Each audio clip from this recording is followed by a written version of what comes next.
Nous sommes là ce matin, Seigneur, non seulement pour te donner la gloire, mais aussi recevoir aussi de toi, à travers, Seigneur, ta parole, qui est la lampe de nos vies, le chandelier même de ce que tu es et représentes pour nous, Seigneur.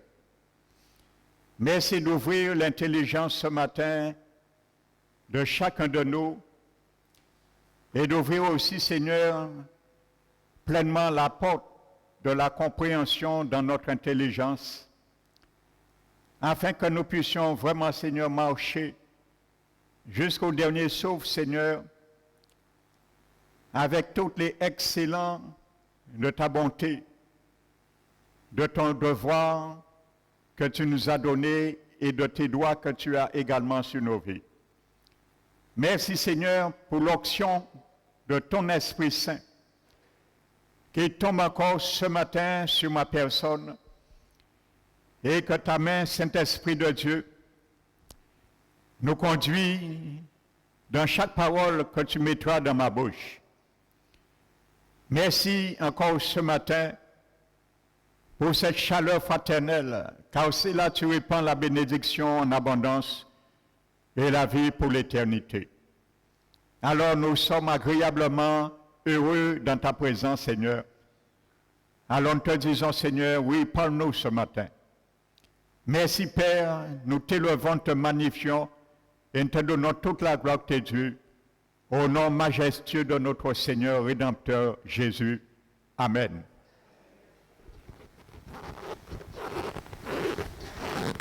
Alléluia.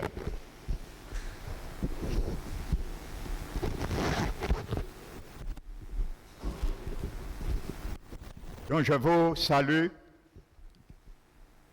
fraternellement ceux et celles que je n'avais pas salués. Amen. Donc nous vous rappelez la première partie de ce message que le Seigneur nous avait mis à cœur, m'avait mis à cœur plutôt. Le Seigneur Jésus est-il ton Seigneur? Amen. Donc je te le repose ce matin cette question et je me repose cette question ce matin. Amen. N'oublie pas, j'avais pris comme verset 2 Corinthiens 4 et Paul disait que je vous exhorte, frères, moi le prisonnier dans le Seigneur, de marcher d'une manière digne de la vocation qui vous a été adressée. Amen. Et j'avais aussi pris, vous avez dit dans Galates, j'introduis pour continuer, le chapitre 6, et il y a 6 chapitres, dont il y a 4 chapitres que Paul avait expliqué, les 4 premiers chapitres du livre de Galates, avait expliqué aux chrétiens de cette Église qu'est-ce que la liberté? Bien sûr en Christ. Et les 2 derniers chapitres, il avait réservé pour expliquer comment vivre et marcher selon cette liberté. Amen. Loin de faire cette liberté la dissolution de vie selon le péché, comme beaucoup enfants du Seigneur le font aujourd'hui. Amen. Donc ça veut dire qu'une vie bonne, exemplaire et orientée et fondée sur une bonne doctrine. Amen. Donc c'est ce que tu reçois qui fera comment est et deviendra ta vie. ma vie. Amen. Donc je vais continuer. La première partie a été enregistrée. Donc je vais continuer sur ce thème aujourd'hui. Donc je t'invite, mon frère, ma soeur, à prendre la parole de Dieu dans le livre de Luc, le chapitre 6, verset 46.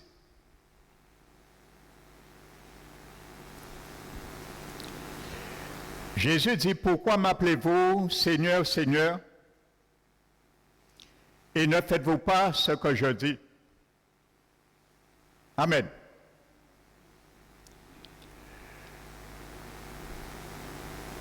Donc Jésus pose une condition pour toi et moi, ma soeur, mon frère, ma soeur. Quand tu appelles Jésus ton Seigneur, tu dois et tu as le devoir de faire ce qu'il te dit de faire. Sommes-nous d'accord? Ce n'est pas le pasteur Manuel qui l'a dit. C'est Jésus-Christ.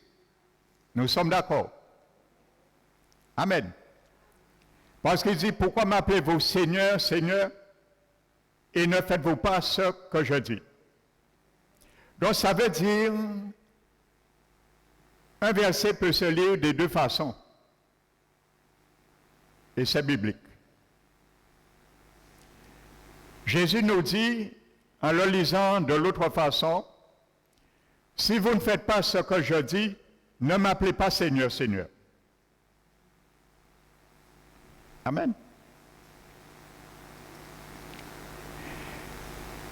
Et Jésus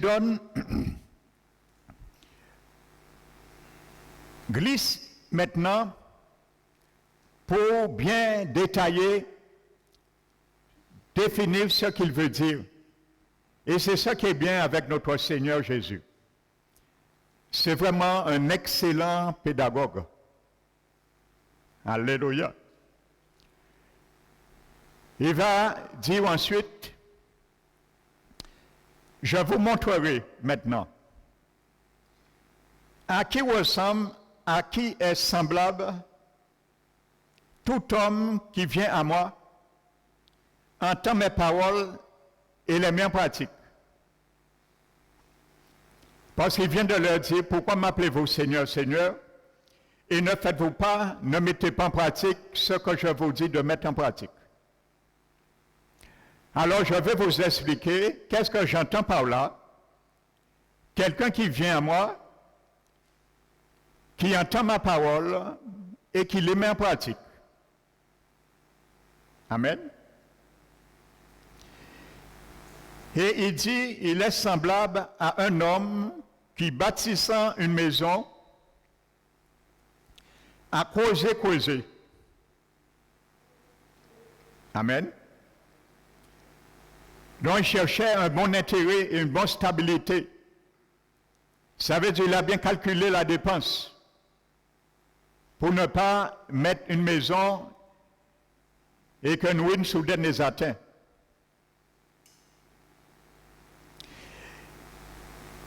Creuser profondément et a posé le fondement sur le roc. Amen. Donc Jésus nous illustre, frères et sœurs, que le roc, c'est ce que Jésus nous demande de faire. Le roc, c'est ce que nous entendons de Jésus. Amen. Et comme Jésus, parce que là je viens avec toi, parce que pendant les vacances, c'est l'édification que le Seigneur m'a conduit à donner plus précisément. Ce sera plus l'édification que la prédication. Amen. Comme nous l'avions vu en 5 dimanches, c'est un message d'édification. Amen. Comme nous allons le voir, j'anticipe déjà, littéralement. Jésus dit, pourquoi m'appelez-vous maître, et vous ne voulez pas être mes esclaves. Parce que ça va peut-être te choquer. Mais je vais te montrer, ce n'est pas la doctrine du pasteur Emmanuel, encore une fois. C'est la doctrine de Jésus-Christ de Nazareth. Que tu es un esclave de Jésus, que tu le veux ou pas, du moment où tu l'as accepté. Et toute ta vie, tu dois rester esclave. Tu perds tous tes droits devant le Seigneur. Au moment où tu l'as accepté. Et c'est ça que Jésus est en train d'expliquer implicitement là. Amen. Parce qu'il va le faire comprendre et l'expliquer dans d'autres textes dans l'Évangile.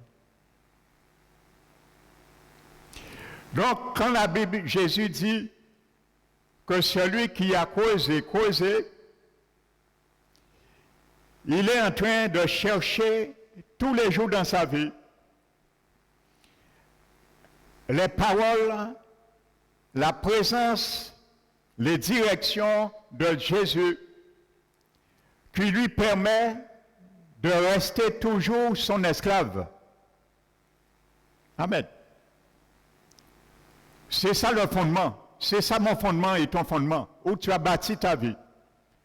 Voici le fondement de ma vie. Voici le fondement de ta vie où tu as bâti lorsque tu as accepté Jésus.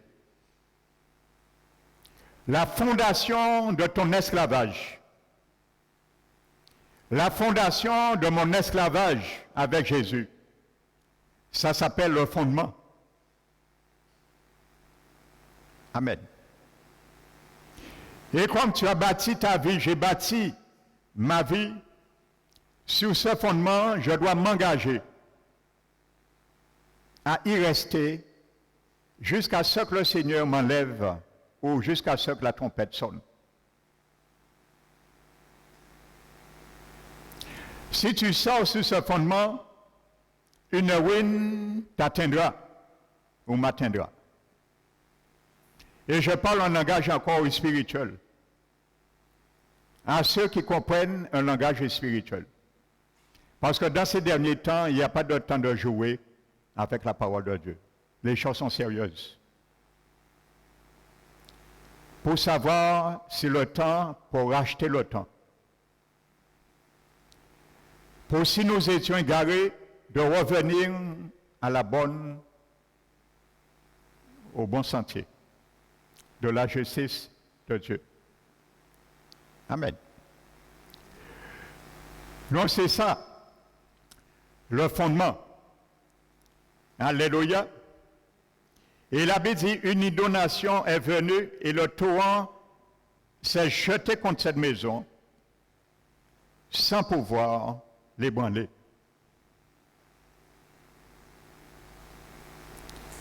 Le psaume dit que le juste ne chancelle jamais.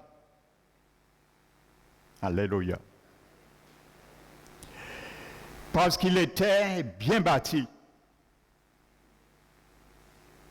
Alléluia. Ma vie, ta vie doit être bien bâtie sur la seigneurie de Jésus. C'est ça que Jésus explique. Si ma vie, ta vie n'est pas bien bâtie sur la seigneurie de Jésus, tôt ou tard, il y aura quelque chose qui sera ébranlé. Et en finalité, une ruine éternelle. Parce qu'il le précise après, mais celui qui entend et ne met pas en pratique, ça veut dire qui entend Jésus lui parler comme son maître et il ne tient pas compte qu'il est un esclave de son maître. Il ne réalise pas qu'il y a un maître qui exerce une seigneurie sur sa vie. Amen. C'est celui qui ne met pas en pratique ce que Jésus lui dit. Pourquoi m'appelez-vous Seigneur, Seigneur, et ne faites-vous pas ce que je dis? La mise en pratique, c'est celui qui ne fait pas ce que Jésus lui dit de faire. C'est ça la mise en pratique. Jésus n'a pas changé de message. Il est en train d'illustrer et bien faire entendre ce qu'il entend par m'appeler Seigneur et ne pas faire ce que je dis. Amen. Et il dit, il est semblable à un homme qui a bâti sa maison aussi sur la terre, le sable, ailleurs dit le sable, sans fondement. Donc c'est celui qui a dit Jésus, je t'accepte dans ma vie comme mon sauveur, et c'est tout. Pourquoi Jésus n'a pas dit, pourquoi m'appelez-vous sauveur? Amen. Parce que c'est ça, on parle toujours Jésus, mon sauveur. On parle toujours Jésus, le sauveur. Note bien ça que je vais te dire ce matin, mon frère, ma soeur. Lorsque vous étudiez, lisez tout le livre des Actes des Apôtres. Vous allez voir que l'Écriture désigne Jésus comme titre sauveur 2 fois. Dans tout le livre des Actes des Apôtres. L'Écriture désigne Jésus dans tout le livre des Actes des Apôtres sous le titre de Sauveur 2 fois.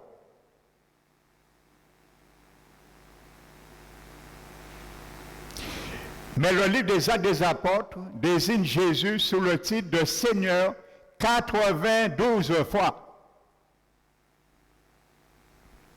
Alléluia.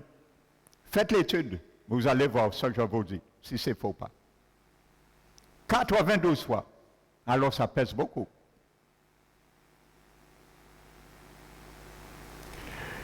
Et dans tout le Nouveau Testament, tous les livres du Nouveau Testament, le titre Sauveur est mentionné 10 fois.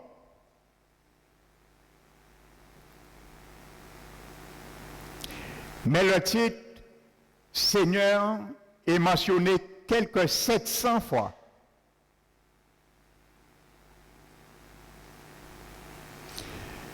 Et dans les Écritures, lorsqu'on retrouve les 2 titres ensemble,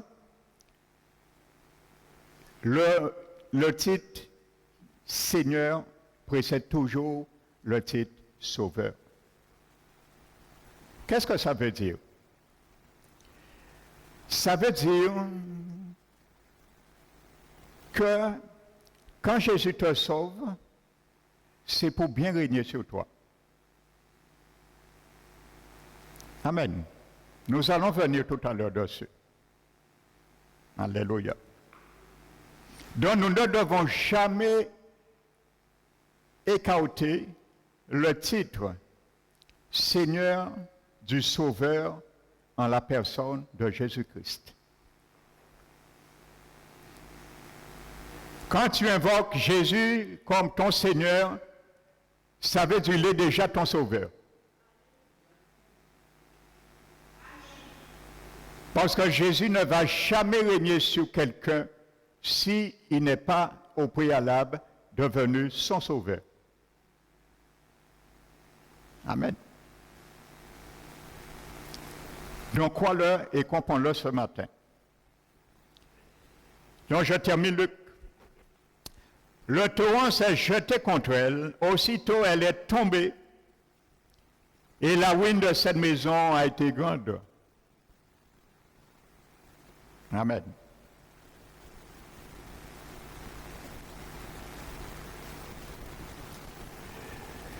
Vous savez, le torrent, la pluie, le vent, c'est ce qui va faire de sorte à empêcher la seigneurie de Jésus de s'exercer sur nous. Tu peux mettre tout ce que tu veux. Tes pensées, tes conceptions, les attaques, les persécutions, les conflits,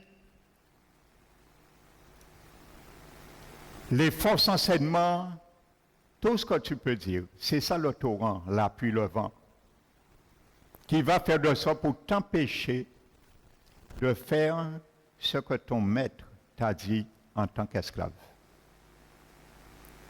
Tes raisonnements,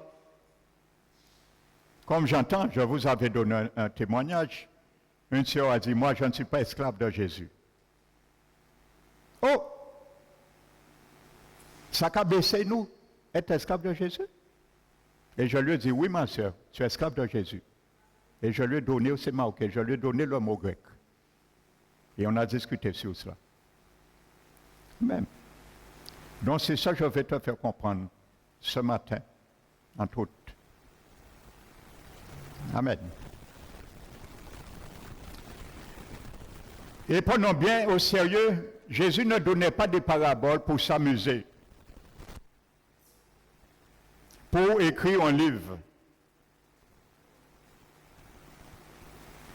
Amen.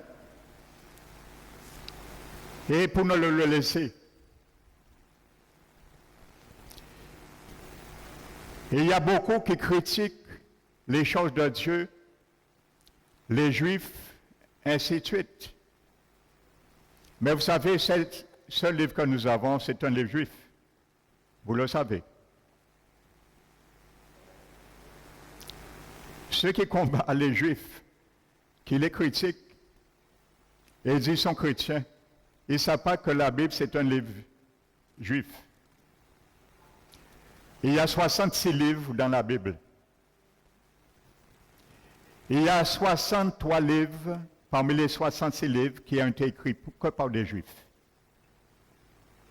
Il n'y a que 3 livres qui n'ont pas écrits par des Juifs. C'est le livre de Job. Job n'était pas juif. Et Luc, l'évangéliste Luc, l'apôtre Luc, il était grec. Il a écrit l'évangile de Luc et les actes des apôtres. Il n'y a que ces 3 livres qui n'est pas juifs.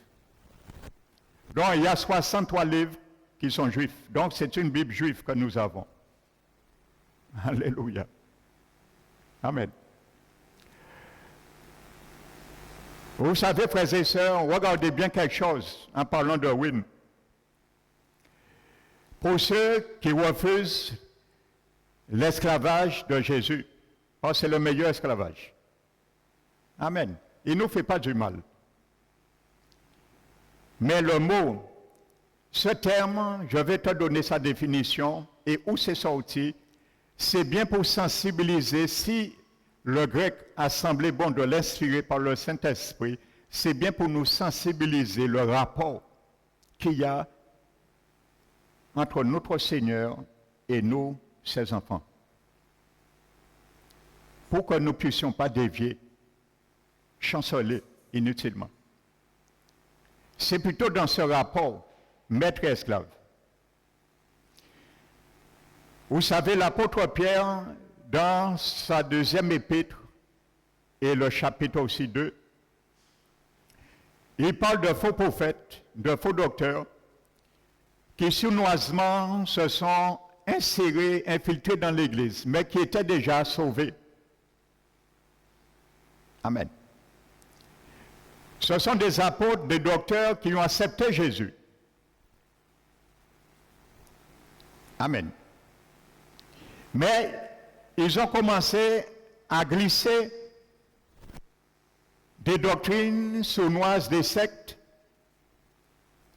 Et la Bible dit par cela, reniant le maître qui les a rachetés. Amen. Donc voyez bien, le maître, c'est Jésus. Amen. Donc littéralement, la Bible donne la définition littérale du grec. Il te montre bien que Jésus est un maître. Et un maître achète des esclaves. reniant le Maître Jésus qui les a rachetés. Rachetés. Donc pour bien, ils étaient sauvés. Sois très attentif, ne dors pas ce matin dans la maison du Seigneur.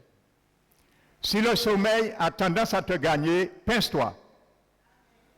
Dis sommeil, non. Nous que dormir soit là. Refuse le sommeil ce matin. Au nom du Seigneur. Amen. Reniant le Maître qui l'a racheté.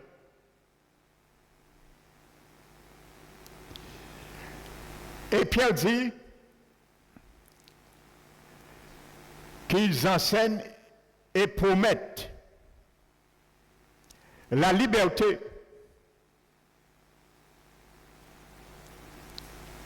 Alléluia.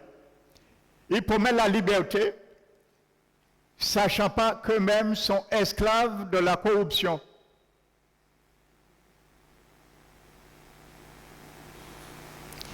Car une ruine les attend. Donc, voyez exactement ce que Jésus expliquait dans Luc 6. Si tu refuses l'esclavage de Jésus, une ruine soudaine t'attend, mon frère, ma soeur. C'est un ou l'autre. Exactement ce que Jésus a expliqué, Pierre l'explique. Amen. Et l'apôtre Pierre continue. Il dit, car si, après avoir sorti des souillures de ce monde,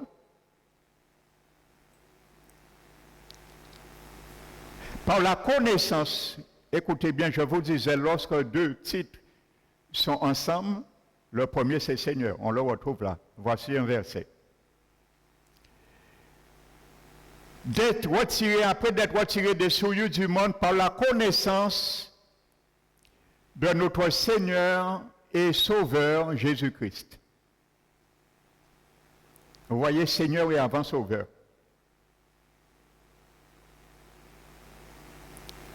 Et il s'engage de nouveau. Donc, il fait mention à ce qu'il vient de dire, ceux qui renient le Maître. Vous savez, renier, dans ce sens, ce n'est pas dire Jésus, je te renie. Hein? Il y a deux façons de renier Jésus. Ton Maître, mon frère, ma soeur. C'est ça que Pierre explique. Il y a une manière de dire, Seigneur Jésus, j'ai marre avec toi. Je reprends ma vie. Ne sois plus mon Seigneur. Ça, c'est renier le Seigneur. Ça, c'est commettre le péché impardonnable. Mais il y a une deuxième manière de relier le Maître, c'est comme ces faux apôtres et faux docteurs.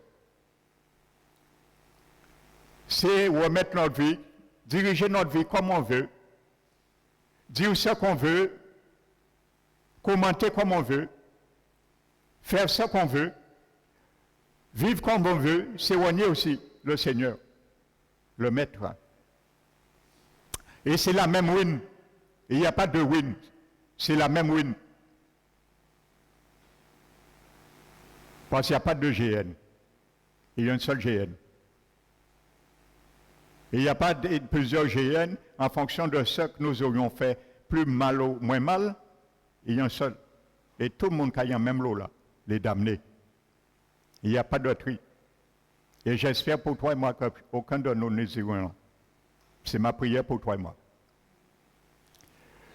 Donc, il dit, et qui s'engage de nouveau et se laisse vaincre. Sa dernière condition est pire que sa première condition, avant d'être racheté. Parce que racheter, ce n'est pas acheter. Racheter, tu étais esclave avant que Jésus te rachète de l'esclavage et il te fait de toi maintenant un esclave de lui. Amen.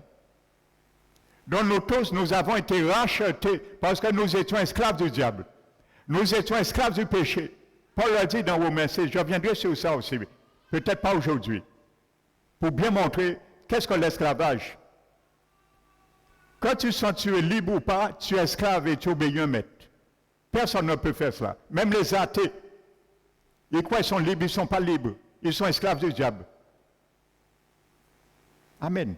Personne ne peut rester libre. Soit tu deviens et restes esclave du diable, du péché, ou soit tu demeures esclave de Jésus. Donc, tôt ou tard, d'une manière ou d'une autre, tu ne peux pas rester libre. Il n'y a aucun homme qui peut rester libre sur ce monde. Tu es esclave.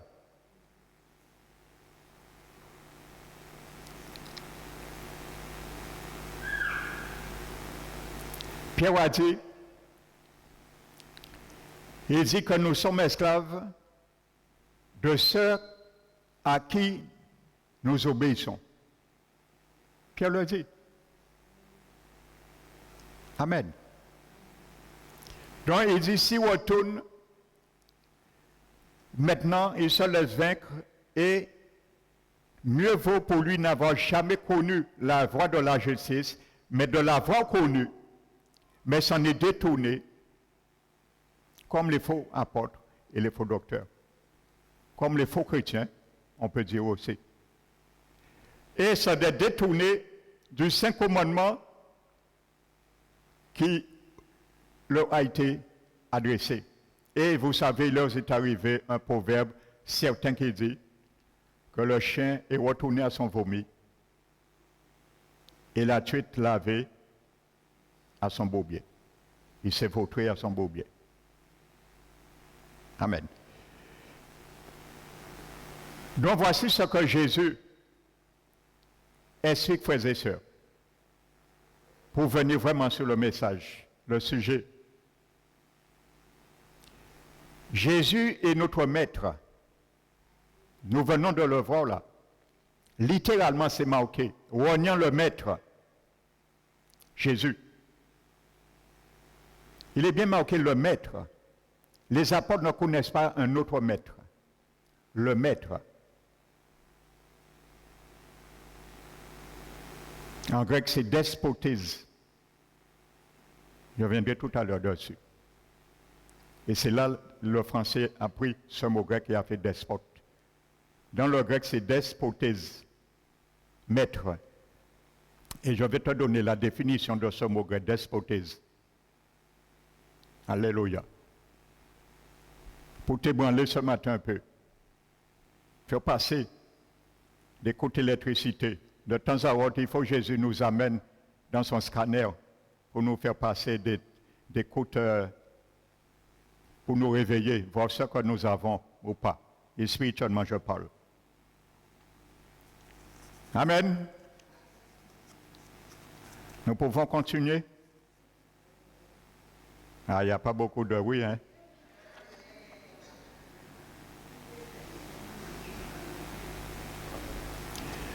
Frères et sœurs, je vous avais expliqué, vous savez, dans Éphésiens chapitre 1, verset 13, je crois, en parlant de nous, Paul dit aux Éphésiens, en parlant de Jésus, en lui, après avoir entendu l'évangile de votre salut, les paroles de vérité, l'évangile de votre salut, en Jésus vous avez cru et vous avez été scellés du Saint-Esprit qui avait été promis et qui est le gage de votre héritage pour la rédemption de ceux que Dieu a acquis pour célébrer sa gloire.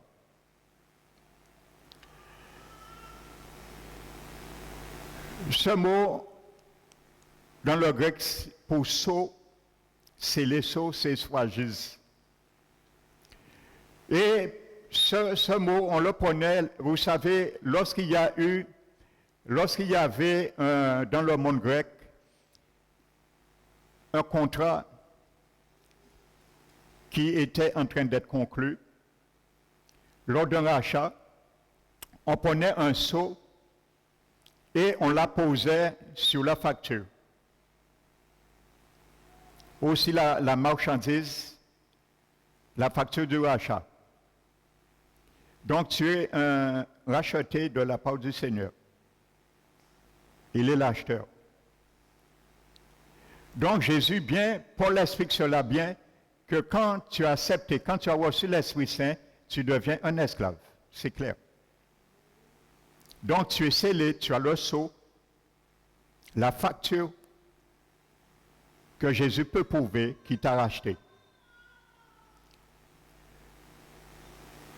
Et avec ce sceau, le contrat était conclu.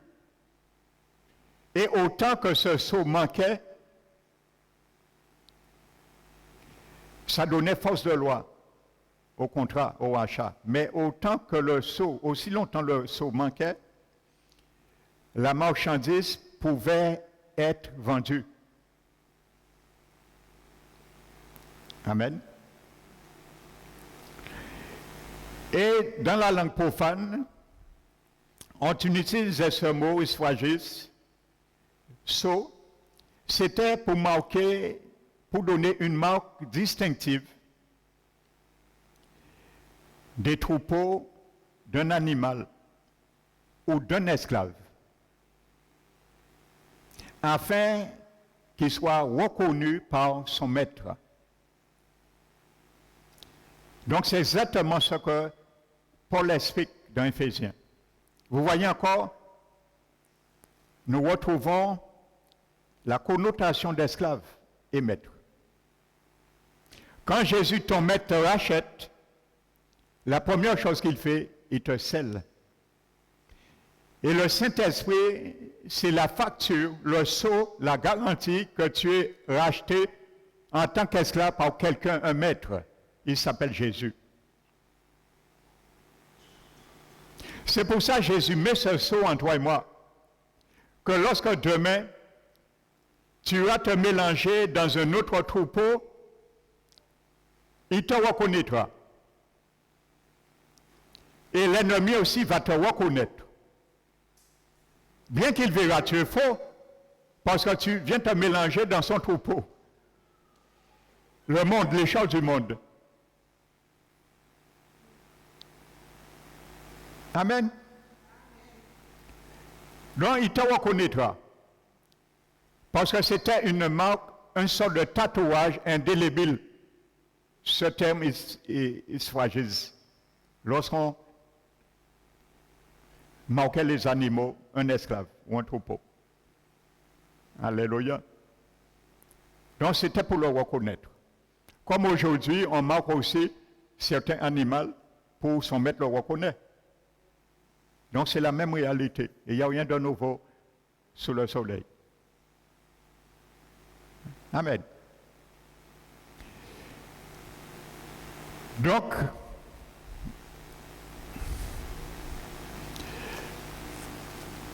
je continue, frères et sœurs.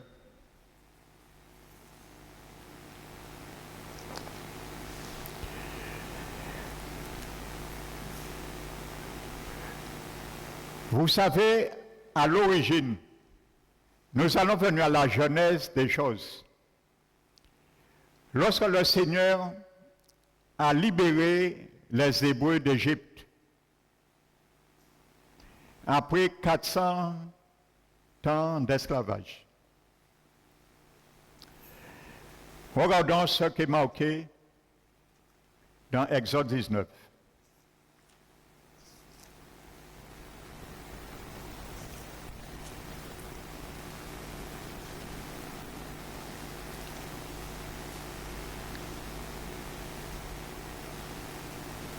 Nous avons vu tout à l'heure, je vous ai dit, l'apôtre Pierre parlait de ceux qui sont esclaves de la corruption,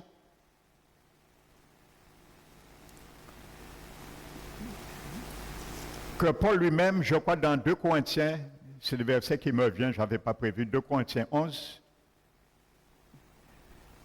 au chapitre 1, il dit, il parle aux chrétiens, de même que le serpent séduisit Ève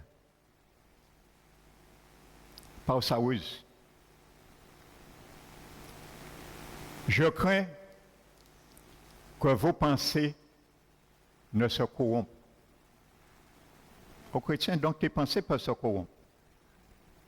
et ouvert une ruine soudaine sur toi, te fait rogner ton maître. Comme Pierre l'a dit.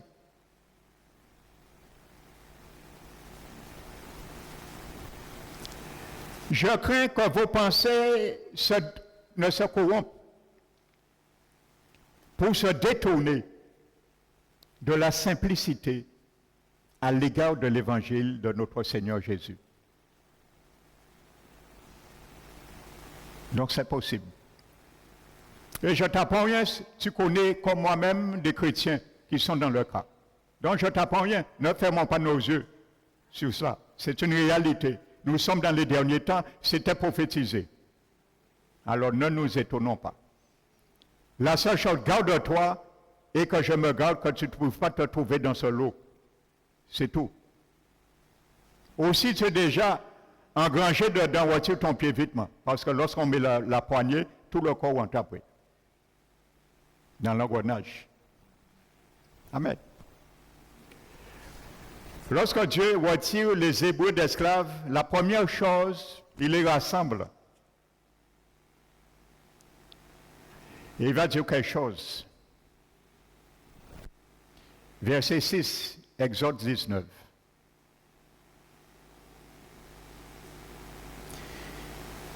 Vous serez pour moi un royaume de sacrificateurs et une nation sainte. Voilà les paroles que tu diras aux enfants d'Israël.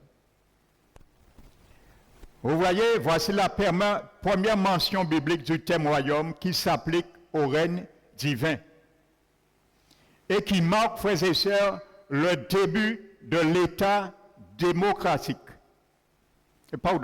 théocratique. Ça veut dire un règne unique où un maître, un seigneur va régner uniquement, un seul. C'est là que ça commence. L'État, le règne théocratique. Un seul qui dirige, qui gouverne. Amen. Mais vous allez voir, ça n'a pas duré longtemps. Parce que le peuple a voulu un État théocratique, démocratique. Et Dieu les a donné l'autorisation. Hors de sa volonté, il le voulait, il les a donnés.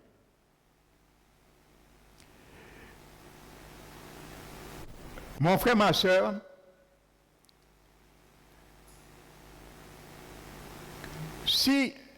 parce que nous allons voir que ça a été renversé, ce gouvernement, mais Dieu va rattraper les choses des milliers d'années après. Dieu va ramener son gouvernement théocratique. Amen. Et il va refaire un peuple, chercher un autre peuple qui va remplacer ce peuple qui a échoué. Il va choisir un autre peuple, des milliers d'années, nous allons le voir. Et ce peuple, nouveau peuple, va accepter ce nouveau gouvernement théocratique sur leur vie. Parce que vous savez, qu'est-ce qui a ramené, et aujourd'hui, les gouvernements démocratiques, c'est l'opposition.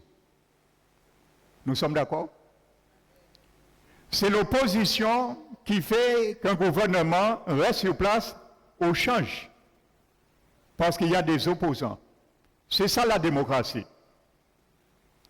Donc mon frère, ma soeur, tu vas voir, Jésus va t'appeler, lorsqu'il va rétablir cela, c'est toi et moi qui ferons ce nouveau royaume, avec ce nouveau gouvernement théocratique, mais tu as toujours la possibilité de rendre le gouvernement, la seigneurie de Jésus, qui est une théocratie, qui doit l'être, en démocratie. Parce qu'il va te laisser le choix, me laisser le choix de faire des oppositions. Alléluia.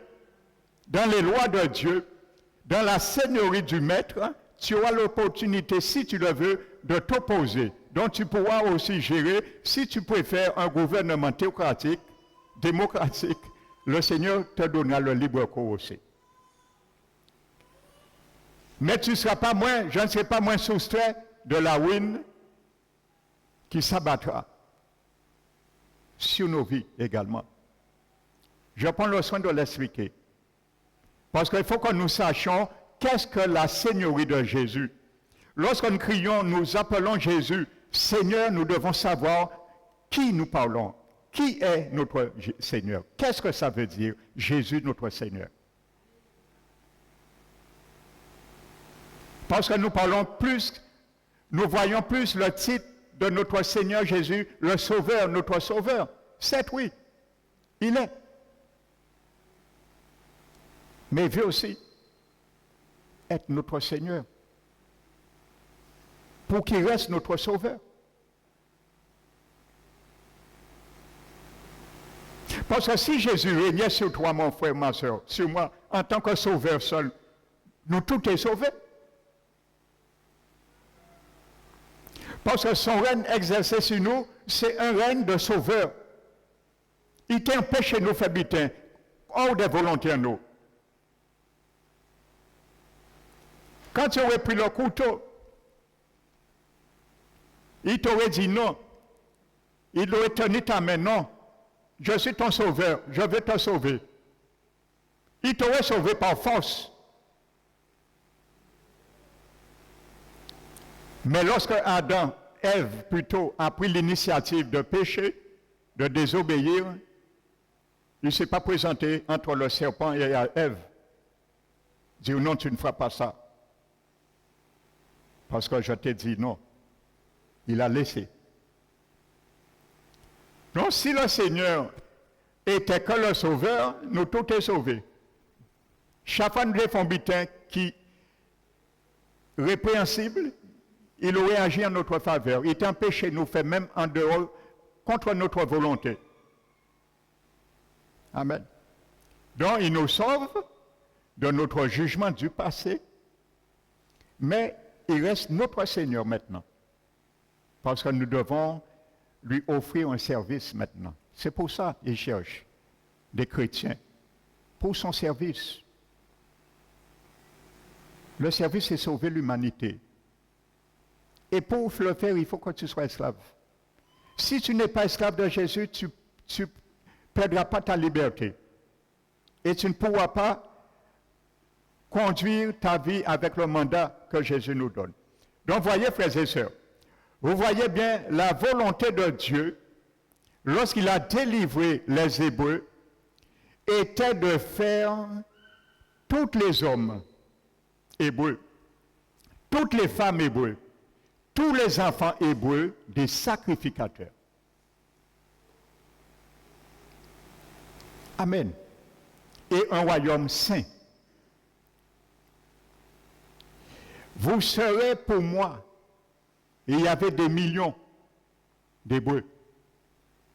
Il parle aux hommes, il parle aux femmes, il parle aux enfants. Tous, sans exception, ils devraient être des sacrificateurs et une nation sainte. Voici l'objectif.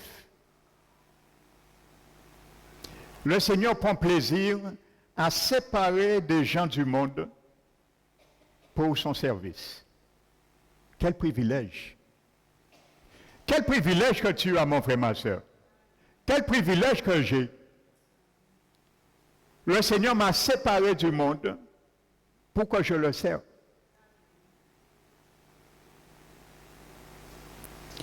Mais malheureusement, ce n'est pas ce qui est arrivé.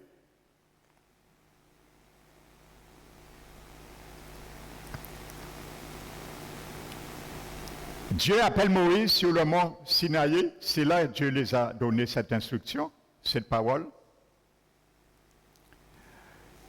Et pendant Moïse et 40 jours là-haut, Dieu est en train de lui donner la loi. Le premier commandement, dit, tu n'auras pas d'autre Dieu devant ma face. Ils n'ont pas encore les lois. Hein. Dieu est en train de rédiger ça. Mais le premier commandement, tu n'auras pas d'autre Dieu devant ma face. Le deuxième commandement, tu ne te feras point d'image taillée et te prosterneras point devant elle, ni ce qui est dans les cieux, sur la terre et sous la terre. Eh bien, vous savez quelque chose? Avant même qu'il rentrait dans le mandat, il a déjà violé le mandat là.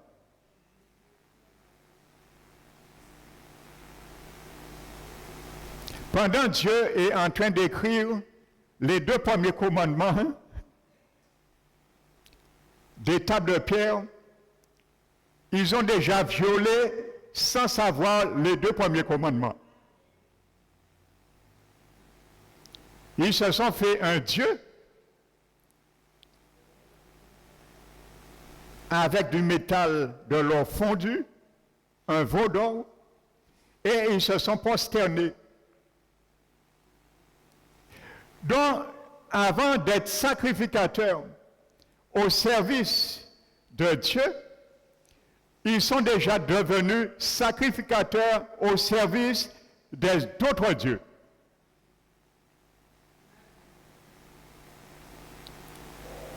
Amen.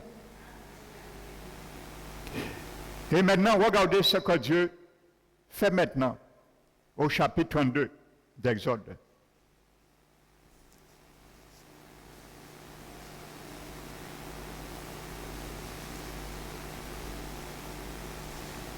Donc, Moïse descend.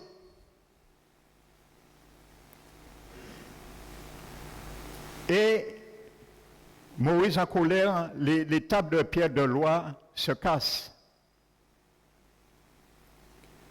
Et la Bible nous dit au chapitre 32,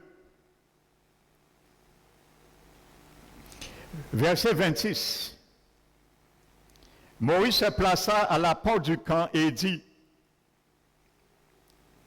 à moi ceux qui sont pour l'Éternel, à moi ceux qui veulent être esclaves de l'Éternel, à moi ceux qui veulent qu'un maître et seigneur unique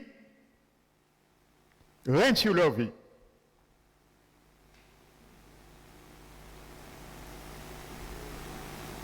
Il y a 12 tribus.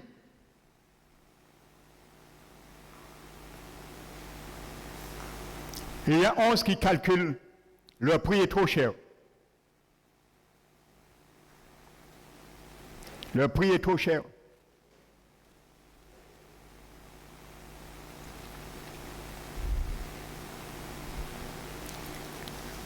Vous savez, lorsque nous sommes enrôlés dans le péché, dans la méchanceté, tout ce qu'on peut dire, vous savez, c'est difficile de payer un prix. Il venait de s'enrôler avec l'idolâtrie, avec un veau d'or.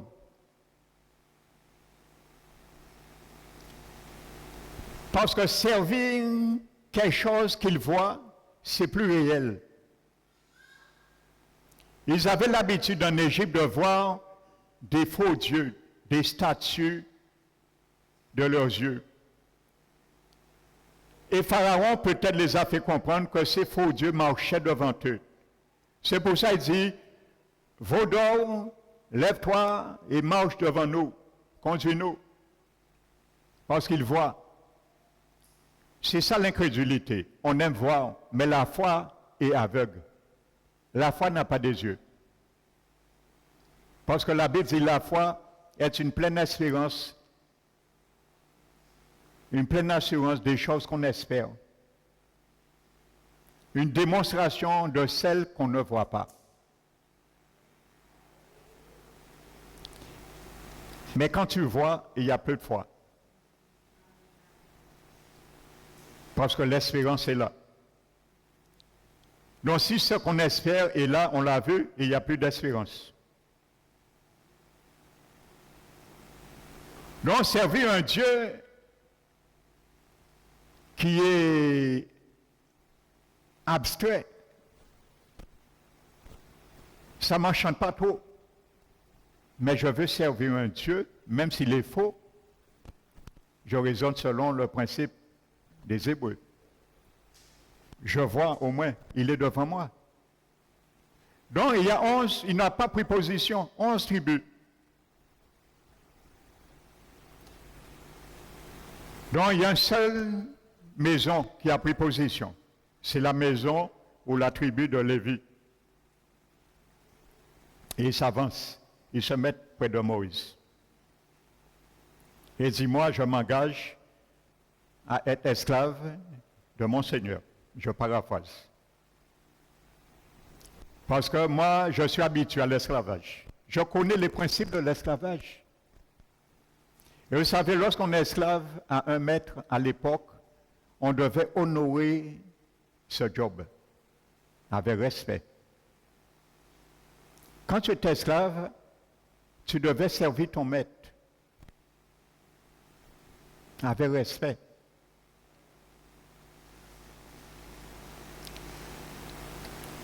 Donc, ils étaient habitués à l'esclavage.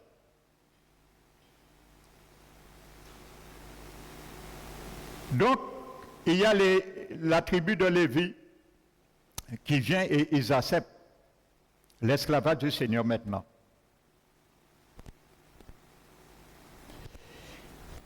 Et la Bible nous dit,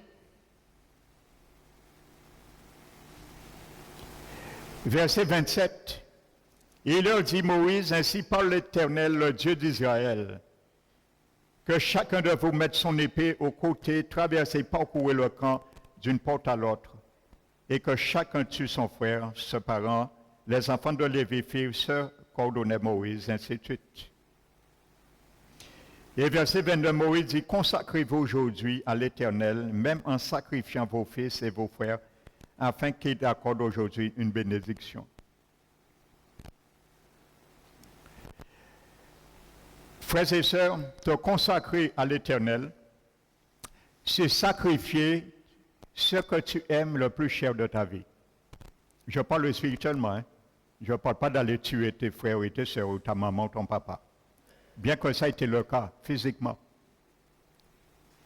Mais moi, je prêche spirituellement. Parce que la parole de Dieu est esprit et vie.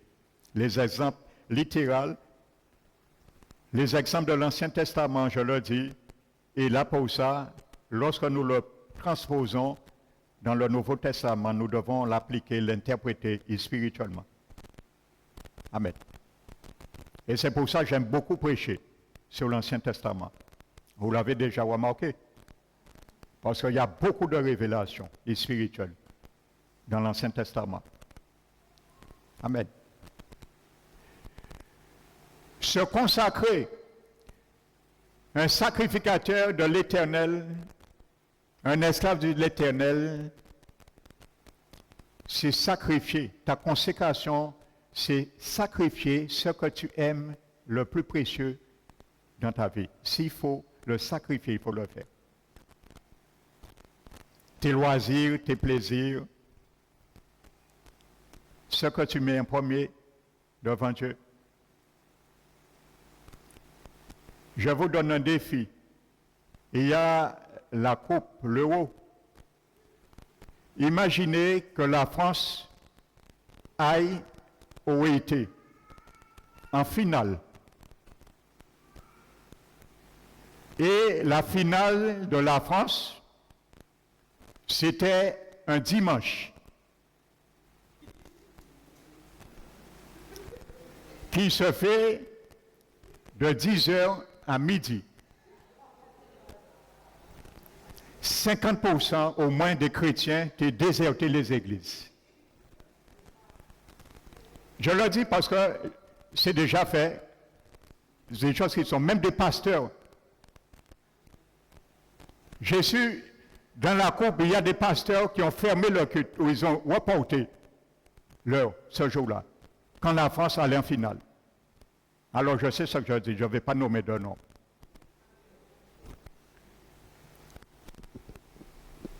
Ça, tu n'es pas encore prêt à être esclave de Jésus. Parce que tu prends ton droit, ça c'est encore ton droit, de décider que le football, le match est plus important que le culte et ils allaient dans la présence du Seigneur. Amen. C'était l'état d'esprit de cœur des 11 tribus. Ne bouge pas. C'est malheureux. 11 tribus, frères et sœurs, parmi des millions d'individus. Une tribu qui a bougé, une famille, pour servir le Seigneur. Une famille qui a accepté le mandat. Quelle belle vocation que Dieu avait donnée à tout le peuple, femmes, hommes et enfants. D'être une nation sainte et un royaume de sacrificateurs. Eh bien, c'est eux seuls qui ont accepté.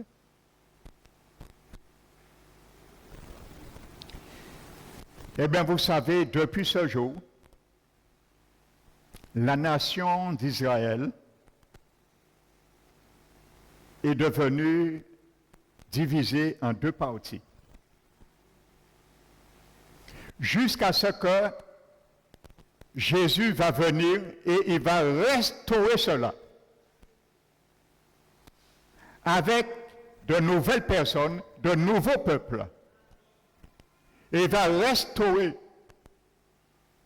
son sacerdoce et sa nation sainte.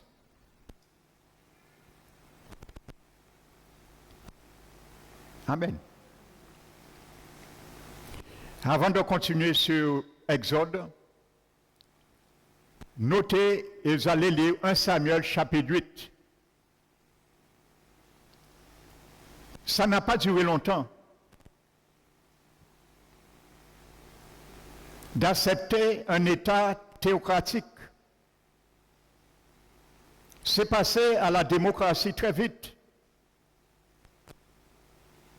La Bible nous dit que Samuel était vieux.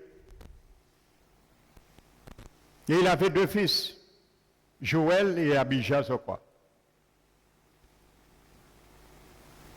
Mais ses fils ne marchaient pas dans la voie de l'Éternel et ne pouvaient pas, selon les anciens du peuple, succéder son père qui était vieux. Donc la Bible nous dit que Samuel entend et remarque avec déplaisir que le peuple est en train de dire de choisir un roi pour nous juger. Et Samuel prie à l'Éternel. Regardez ce que l'Éternel lui dit, Samuel. Il dit, écoute toutes les paroles de ce peuple. Car ce n'est pas toi qui vont rejeter. C'est moi, l'Éternel, qu'ils ont rejeté. Car il ne veut plus que je règne sur eux. Vous voyez? Règne sur eux.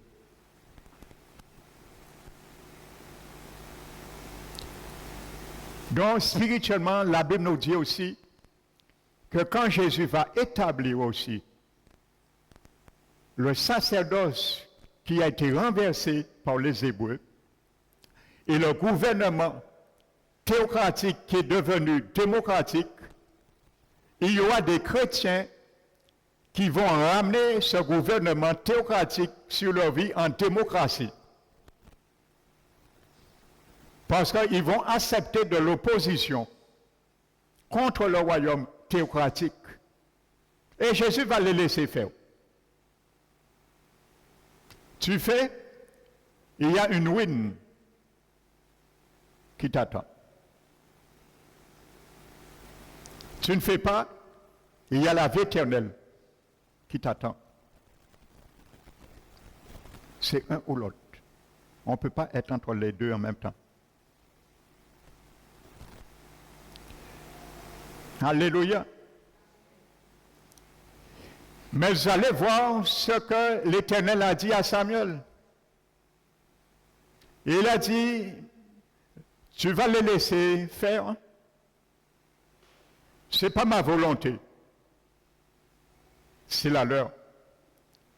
Tu vas les laisser faire. Mais tu vas quand même les avertir. Parce que les nations que Dieu n'avait pas choisies parmi les nations pour faire un royaume de sacrificateurs et une nation sainte, avaient chacun leur roi.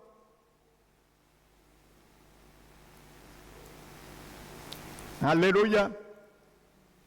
Mais ils voulaient imiter ce que les nations font. Et aujourd'hui, les enfants du Seigneur veulent imiter ce que le monde fait. Et c'est ça qui fait que nous sortons sous le gouvernement théocratique de Jésus. Et Jésus nous dit, tu veux aussi que notre Seigneur mette règne sur toi? Eh bien, tu es libre de prendre ta décision. Alléluia. Mais l'Éternel dit à Samuel, avertis-les. Comme Dieu nous avertit, et je suis en train de t'avertir et de m'avertir aussi. Les conséquences de refuser de faire ce que le Maître nous dit de faire. Lorsque nous l'appelons Seigneur, Seigneur. Vous allez voir dans Samuel, 1 Samuel 8, Dieu lui dit qu'un verbe, un seul verbe Dieu emploie à chaque verset. Il va prendre, il va prendre, il va prendre, il va prendre. Parce que le diable est venu pour prendre. Il n'est pas venu pour boire rien, il vient pour prendre.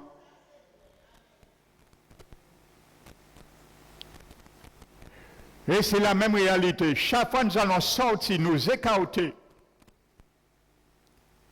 du royaume, du gouvernement de Jésus, nous allons perdre ou nous risquons de perdre quelque chose. Parce que tu vas le perdre dans l'égalité. L'ennemi ne peut pas violer notre volonté. Mais va chercher indirectement à violer notre volonté, nous rendre responsables afin que nos bénédictions, ils puissent avoir loi légitime de les toucher, sinon de les ôter. C'est comme ça qu'il agit. Frères et sœurs. Donc voici cette tendance. Eh bien, depuis ce jour, Dieu a dit, revenons à Exode 32, Dieu a dit maintenant, il y a une seule nation, une seule famille qui a accepté ma vocation d'être sacrificateur, d'être une nation sainte, c'est la famille de Lévi.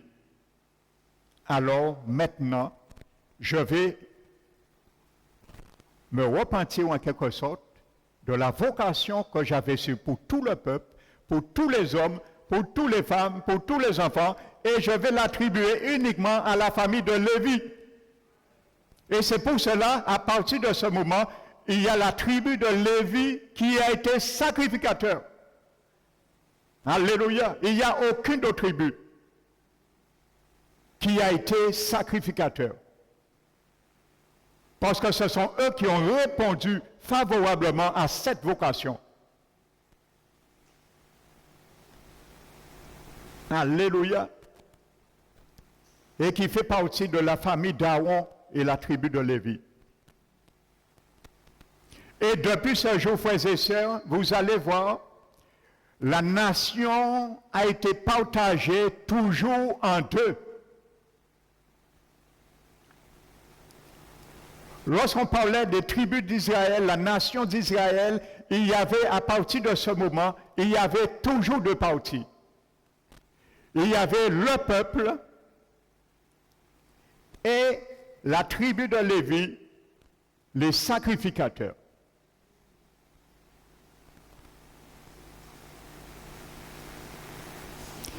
À partir de ce moment, le peuple s'est privé de beaucoup de choses. Il ne pouvait faire aucunement de sacrifice. Le peuple ne pouvait pas se présenter devant Dieu. Le peuple, la nation était constituée du peuple et les sacrificateurs, uniquement la famille de Lévi. Comme ils ont refusé d'être sacrificateurs, ils ne pouvaient pas se présenter devant Dieu. Ils devaient passer par les sacrificateurs pour se présenter devant Dieu. Pour que Dieu puisse s'approcher d'eux et pour qu'ils puissent s'approcher de Dieu, ils ne pouvaient plus le faire directement. Ils devaient passer par la tribu de Lévi, les sacrificateurs. Ils ont perdu tous ces avantages, frères et sœurs, à partir de ce moment.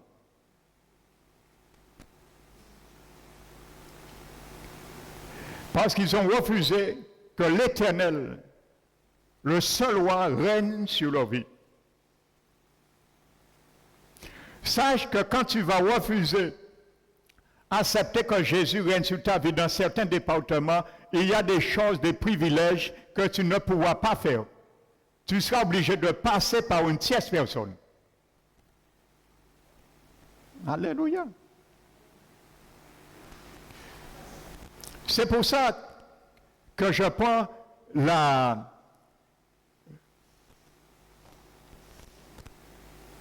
le potentiel que Dieu nous donne d'être intercesseur.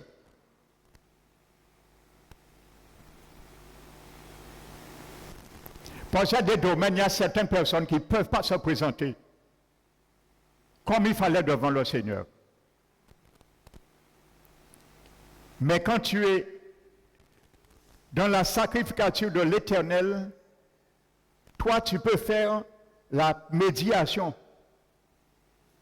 Pas en tant que médiateur comme Jésus, mais Jésus qui est la porte du ciel, il fait de toi une petite porte.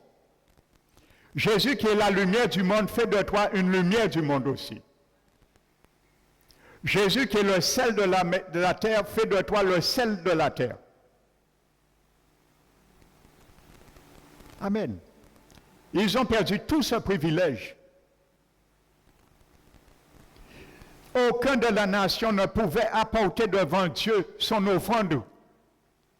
Il avait perdu ce privilège.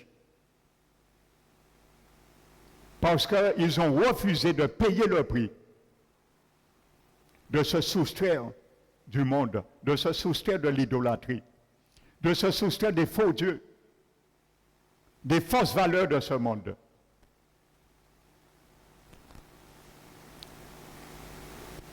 Amen. Il y a des gens, on leur parle, donnez votre vie au Seigneur, donnez votre vie au Seigneur. Ils tergiversent.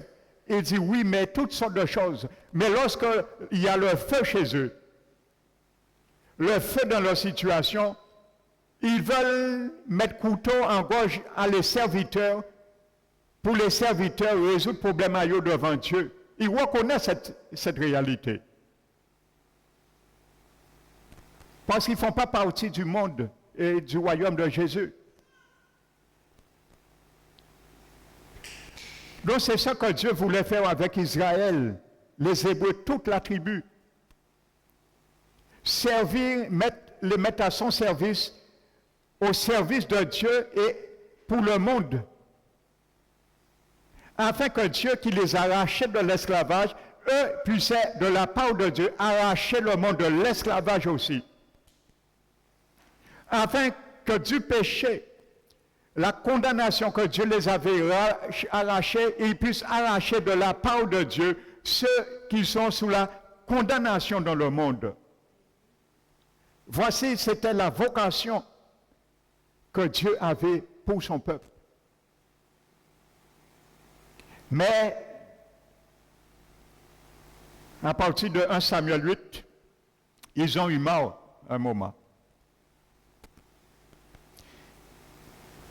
Et ils ont dit, ah ouais, ça trop belle. Toutes les nations n'y ont qui j'en sais nous qui est exceptionnel. Nous pas ni roi. Et vous voyez, le royaume de Jésus est exceptionnel. Parce qu'il y a un seul roi qui règne.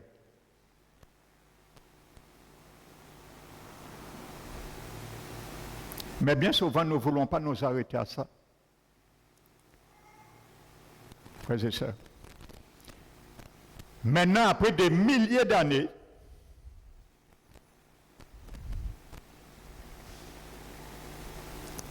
un maître, un souverain maître, va apparaître.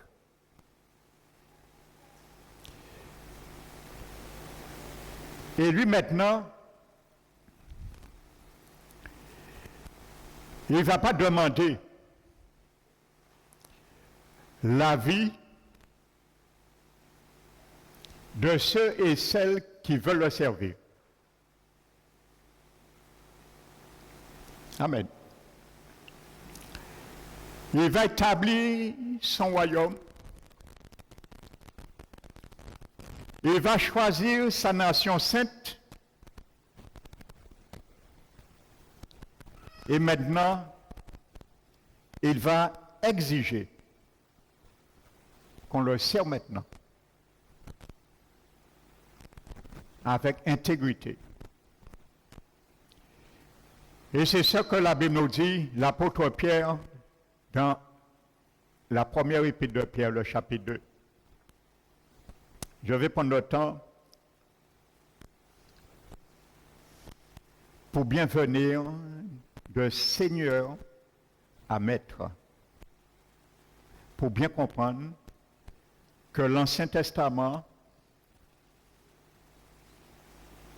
était l'esquisse de ce que Pierre explique dans le chapitre 2 de 1 Pierre. Quand tu es sacrificateur, tu es un esclave de Jésus. Parce que tu es à son service. Mais il y a un commencement. Je vais rentrer dans le commencement avec toi, comme Pierre l'a fait.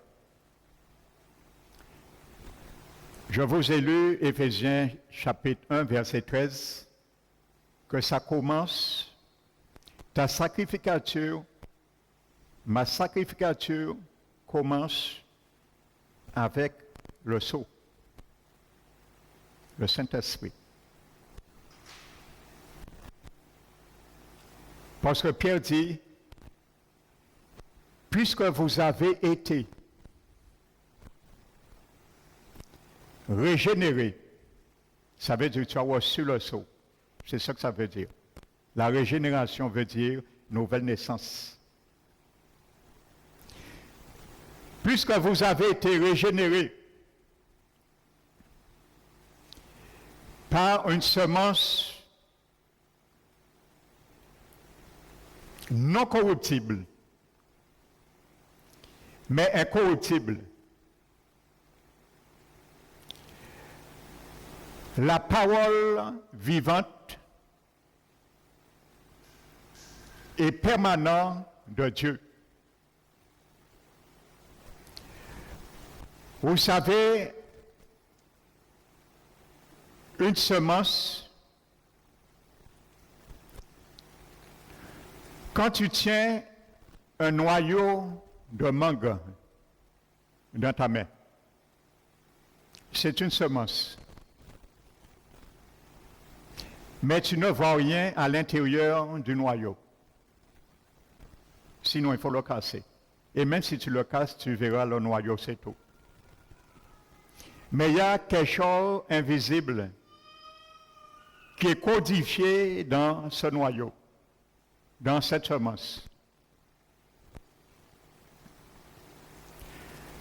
C'est ce qu'on appelle dans une semence, un noyau, un code génétique. Et Dieu a implanté un code génétique dans chaque semence selon leur espèce. Et sa parole est une semence selon son espèce aussi. La parole de Dieu a une code génétique. Dans une enveloppe invisible qu'on ne voit pas, mais qui est codifiée par Dieu l'Éternel, le Créateur. Ça veut dire, quand tu prends cette semence, tu la mets en terre. À partir de ce moment, le code génétique commence à agir. Ça veut dire, quand tu vas la mettre, le code génétique qui est codifié va dire, ce noyau, le jour où il sera mis en terre, en plus si c'est aérobie ou anaérobie, parce qu'il y a des semences qui tombent à terre, en présence de l'oxygène, ils vont germer. Mais il y a des semences, il faut qu'ils soient enterrés, sans quoi ils ne vont pas germer. Amen. Vous le saviez. Il y a des graines, si tu les enterres, ils ne vont pas germer, ils vont pourrir. Et il y a des semences aérobies ou anaérobies. Amen. Donc, ce qu'on dit, lorsque tu vas le mettre en terre, après 3 mois, il y aura une petite tige qui va éclater et sortir dans le noyau. Après 6 mois, il y aura la première feuille. Après 3 ans ou 5 ans, tu auras le premier fruit. Voici ce qu'on décrit, le code génétique. La parole de Dieu est une semence. Donc Pierre dit, vous avez été régénérés par non une semence corruptible, mais une semence incorruptible. La parole vivante et permanente de Dieu. Parce que son effet est permanent. Elle est éternelle. Alléluia. La semence incorruptible et permanente de Dieu.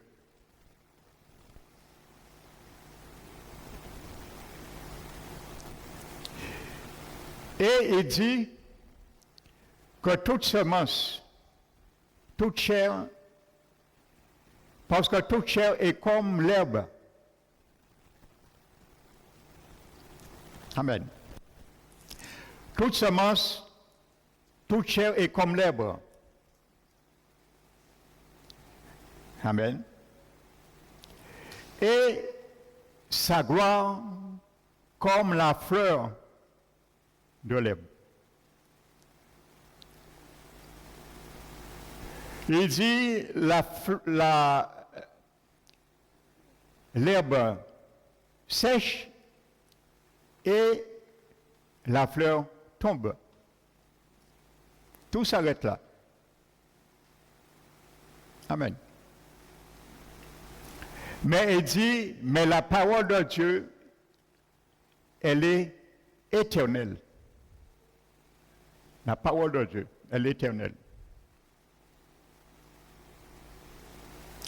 Quand tu es régénéré, mon frère, ma soeur, je suis en train de détailler ça pour toi.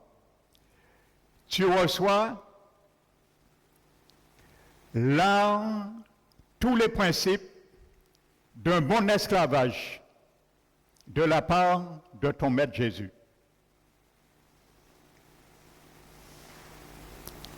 C'est codifié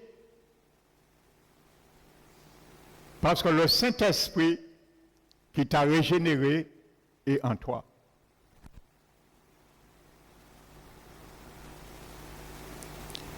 Et c'est pour cela, La Bible dit cette parole qui est éternelle, c'est celle que vous avez, qui a été annoncée par l'Évangile. Donc la Bible dit maintenant, pour que cette semence puisse croître maintenant, parce que ta vie, ton cœur, ton esprit, c'est le terrain. Amen. Donc il y a une semence qui est tombée en terre, qui est rentrée en toi, le Saint-Esprit, la parole de Dieu. Parce que c'est par la parole, l'évangile qui t'a été annoncé, le Saint-Esprit a touché ton cœur, tu as ouvert ton cœur, il a été purifié, Jésus est rentré par le Saint-Esprit. Maintenant, pour que cette semence incorruptible, qui est éternelle, puisse croître maintenant dans un bon environnement, comme je prends un noyau, si je ne prépare pas la terre, je fais que le déposer, je ne l'arrose pas, il est mort, il est pourri, il est séché. Maintenant, Pierre dit, pour que cette semence, la vie éternelle, la vie d'un bon esclave, parce qu'il vient sur cela, je viens sur le mot esclave, pour conclure ce matin, puisse vraiment générer une atmosphère paisible de joie avec Jésus, malgré il est mon maître et mon Seigneur. Il faut que cette semence trouve un terrain favorable. Et Pierre dit, maintenant, pour cela, il faut rejeter certaines choses qui vont empêcher, je paraphrase, je laisse le contexte, comme je me mettais à la place de Jésus qui a inspiré Pierre cela. Il faudrait rejeter certaines choses qui vont empêcher la seigneurie du maître s'exercer sur nous en tant qu'esclaves. Et c'est à la mesure que cette semence va croître. Donc, il faut rejeter. Rejetant toute méchanceté et toute ruse. Parce que ça va empêcher la seigneurie du maître d'exercer son esclavage sur toi et moi. Rejeter la dissimulation, l'envie, alléluia, et également la médisance. Si vous avez, mais il dit, désirer comme des enfants nouveau-nés, le lait est spirituel et pur, par lequel vous allez croître pour le salut. Si vous avez goûté que le Seigneur est bon. Amen. Donc si tu as goûté le Seigneur est bon, il faut rejeter toutes ces choses, je viens d'énumérer, parce que tu es un enfant nouveau-né. Et ce que Pierre t'invite à renoncer, rejeter, ça s'appelle le lait spirituel et pur, pour que nous croissions pour le salut. Mais ce salut va t'amener à croître à la mesure que le Maître, Jésus ton Seigneur, va exercer favorablement sa seigneurie sur toi comme un enfant esclave.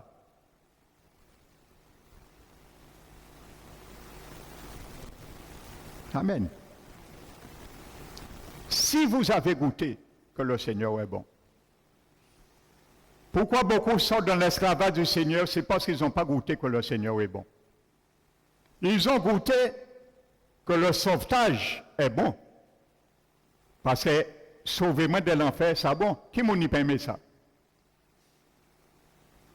Mais ne te dis pas, si tu as goûté que le Sauveur est bon. Mais si tu as goûté que le Seigneur est bon, Alléluia.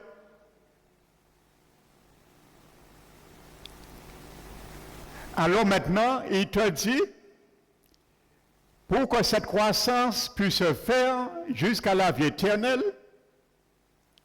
il faut que tu continues, comme tu as goûté que le Seigneur est bon, comme je l'ai goûté, il faut que nous continuions à nous rapprocher de lui, celui qui était bon lorsque nous l'avons goûté le premier jour de notre salut et qui nous a régénérés. Dans le grec, c'est continuer à vous rapprocher. Amen. Plus tu vas t'approcher, plus il y a une connexion qui se fera. Plus tu vas t'approcher, plus il y a une attraction qui se fera, comme l'aimant et le fer. Mais moins tu vas t'approcher, plus tu vas rester distant, moins la connexion, la communion avec Dieu se fera. Moins la communion, la seigneurie, de sa seigneurie sur nous se fera. Amen. Il dit, approchez-vous de lui, pierre vivante, Jésus, qui a été rejeté.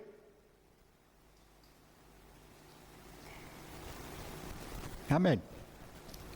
Rejeté des hommes, mais choisi et précieuse devant Dieu. Et maintenant, il dit, et vous-même, quand vous serez mis sur ce fondement, nous l'avons vu dans Luc 6,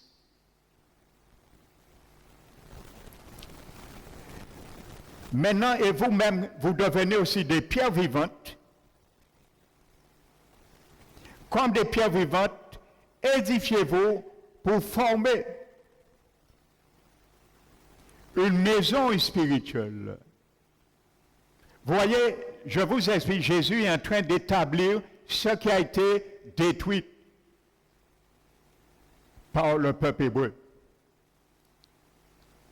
Son royaume de sacrificateurs et une nation sainte. Amen. Là, Pierre est en train de décrire Jésus en train de le restaurer. Afin de construire une maison spirituelle et un sacerdoce saint. Amen. Parce qu'ils l'ont perdu, maintenant Jésus va le restaurer. Un sacerdoce saint. Pour que vous puissiez offrir des sacrifices spirituels à Dieu par Jésus-Christ. Parce qu'il dit, j'ai mis en Sion, voici j'ai mis une pierre d'angle, choisie, précieuse. Tous ceux qui croient en elle ne seront point confus. Mais gloire, l'honneur est à vous qui avez cru. Mais il dit pour les incrédules, la pierre qu'on rejetait, ceux qui bâtissaient, parce qu'il y a des chrétiens qui veulent continuer à bâtir sur leur vie. Et ils rejettent cette pierre de langue. Où Jésus dit de bâtir un sacerdoce et une nation sainte. Et il dit ceux qui ont rejeté la pierre qui bâtissait, cette pierre est devenue la principale de langue, une pierre de scandale et un rocher. Amen. Pour lesquels ils se persécutent, et c'est ça qu'ils ont appelé. Mais Pierre continue, et nous entrons dedans. Pierre dit, mais vous, au contraire, vous êtes une race élue, une nation sainte,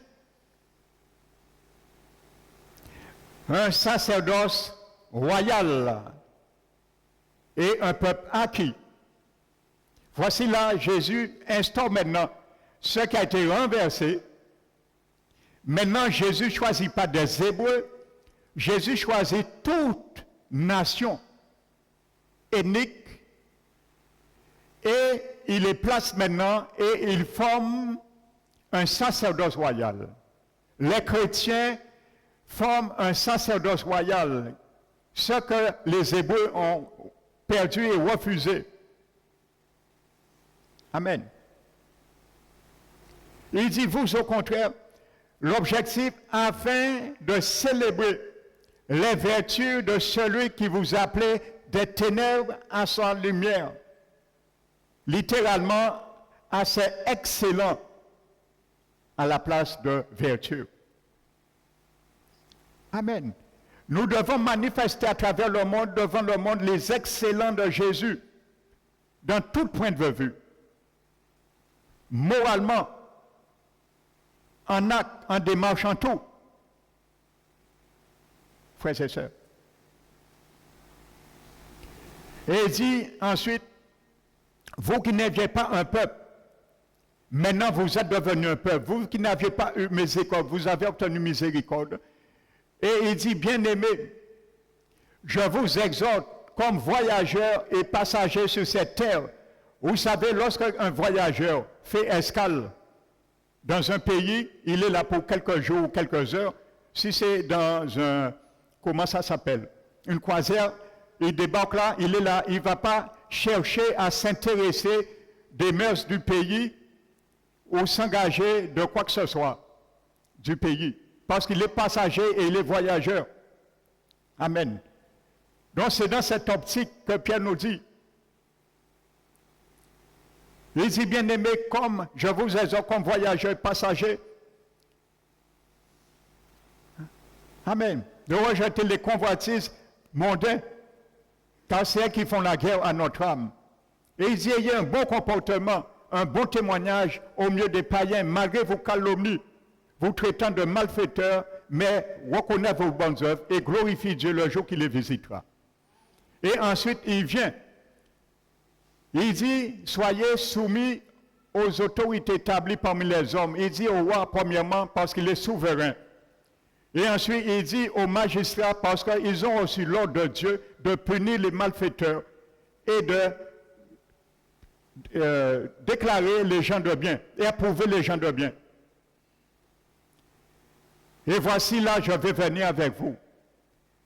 Et Pierre dit, car il est de la volonté de Dieu, en faisant le bien, de réduire au silence les insensés et les ignorants, étant libres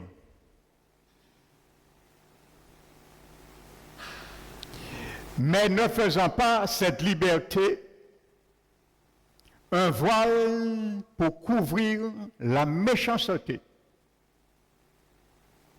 mais agissant comme des esclaves de Dieu. C'est là que je voulais venir avec toi. Vérifie-le dans le grec, c'est esclave et non serviteur. Et je vais te dire dimanche prochain pourquoi les traducteurs ont pensé c'est mieux pour eux, lorsqu'il y a le mot esclave, de le retirer, de le traduire par serviteur. Mais dans le langage grec, ça ne tient pas. Amen. Pas un peu scandaleux. Mais si l'esprit l'a inspiré, il faut laisser scandaleux. Pour scandaliser, mentalité cartésienne nous parfois. Alléluia.